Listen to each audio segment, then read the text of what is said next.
అద్దంకి మండలం శంకవరపాడు గ్రామంలో జరిగిన రోడ్డు ప్రమాదం నేపథ్యంలో పోలీసులపై వస్తున్న ఆరోపణలను జిల్లా ఎస్పీ వి హర్షవర్ధన్ రాజు ఖండించారు.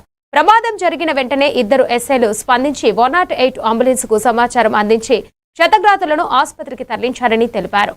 పోలీసులు మధ్యమత్తులో ఉన్నారన్న ప్రచారం పూర్తిగా అవాస్తవమని అన్నారు. వాహనంలో లభించిన గంజాయి మద్యం కేసుకు సంబంధించినవేనని స్పష్టం చేశారు. పోలీసులపై అసత్య ప్రచారం చేయడం సరికాదని, ఘటనకు సంబంధించిన వీడియోలు ఆధారాలు అందుబాటులో ఉన్నాయని ఎస్పీ తెలిపారు. కూడా తెప్పించారు. 108 వచ్చేంత వరకు చేసేంత వరకు కూడా ఎస్ఐలు అక్కడే ఉన్నారు. అండ్ ఇక్కడ స్టేషన్ నుంచి కూడా ఎస్ఐ అక్కడ వెళ్ళిన తర్వాత ఈ ముగ్గురు కలిసి ఆ క్షతగాతులు ఎవరికైతే ఇంజూర్డ్ ఉన్నారో వాళ్ళందరినీ కూడా అంబులెన్స్ ఎక్కించడం జరిగింది. అంబులెన్స్ లో ఎక్కించి 108 లో హాస్పిటల్ పంపించడం జరిగింది. అయిన తర్వాత సబ్ ఇన్స్పెక్టర్స్ హాస్పిటల్ కూడా వెళ్ళారు. దానికి మన వీడియో ఎవిడెన్స్ కూడా ఉంది. హాస్పిటల్కి వెళ్ళి అక్కడ వాళ్ళని చేసి దాంట్లో ఒకరికి కొంచెం ఎక్కువగా ఇంజురీ అయిందని అంటే వాళ్ళని వెంకటరమణ హాస్పిటల్కి షిఫ్ట్ చేసేదాన్ని కూడా మా ఎస్ఐసి షిఫ్ట్ చేశారు.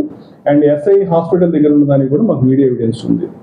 సో దీంట్లో ఎస్ఐలు పారిపోయారు, ఎస్ఐలు తాగిన మత్తులో ఉన్నారు, వాళ్ళు చేశారనేది మటు అది పూర్తిగా అవాస్తవం.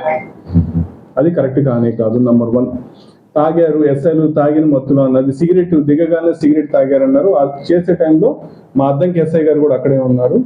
అది కూడా పూర్తిగా అవాస్తవం. మూడో విషయము, బండిలో గాంజా ఉంది, ప్రైవేట్ వెహికల్లో వస్తున్నారంటే అవును, అందరికి తెలిసిన విషయం. వాళ్ళు అక్కడి నుంచి టెంపుల్ నుంచి వస్తున్నారు, వాళ్ళు టెంపుల్కి వెళ్ళారు, టెంపుల్ నుంచి వస్తున్నారు. వచ్చిన క్రమంలో మా ఇన్ఫర్మేషన్ దానికి సంబంధించి గాంజా, ఒక కేసుకు సంబంధించిన గాంజా మా వాళ్ళు సీజ్ చేశారు గాంజా.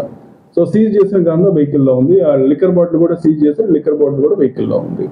సో దానికి సంబంధించినవన్నీ కూడా నేను కేసు రిజిస్టర్ చేస్తాం, అది కోర్టులో ప్రొడ్యూస్ చేస్తాం. దానికి సంబంధించి ప్రాపర్గా విచారణ చేసి దానికి సంబంధించి కోర్టుకి అన్ని కూడా డీటెయిల్స్ ఇస్తాము. తర్వాత తాగిన మత్తు, ఇద్దరు ఎస్ఐలు తాగారనేది కూడా పూర్తిగా అవాస్తవం. తాగిన వారైతే అక్కడే ఉండి చాలాసేపు వాళ్ళతో మాట్లాడడం జరిగింది. ఎక్కడ కూడా ఎవరితోటి కూడా వాళ్ళు హార్ష్గా బిహేవ్ చేసింది లేదు, ఎవరితోటి కూడా గొడవ పెట్టుకుంది లేదు, ఎవరితోటి దురుసుగా ప్రవర్తించింది లేదు.